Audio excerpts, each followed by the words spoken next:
siis on ohus, mina ütleksin, et suisa demokraatia. Siis avaliku sektori võlakoorma teatud taseme ületamine toob kaasa, et kohutavalt palju vunki läheb ainuüksi selle intressi teenindamiseks, siis see ei ole eriti hea motivatsioon. Tahaks millegi paremaga tegeleda. Paraku millegi paremaga tegeleda ei ole võimalik. Teine komponent, mis on võlaväsimusega, on see, et sellega on ostetud poliitilist stabiilsust. Kui rahvastik vananeb, siis on vaja poliitilist stabiilsust ost. Veidikene vanemad inimesed ka õnnelikud hoida. Kuigi me armastame neid väga palju, siis rahvastikupüramiid on valesti.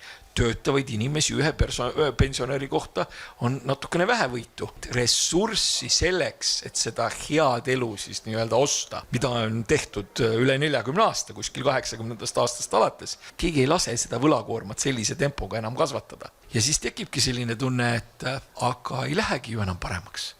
Ja kui ei lähe paremaks,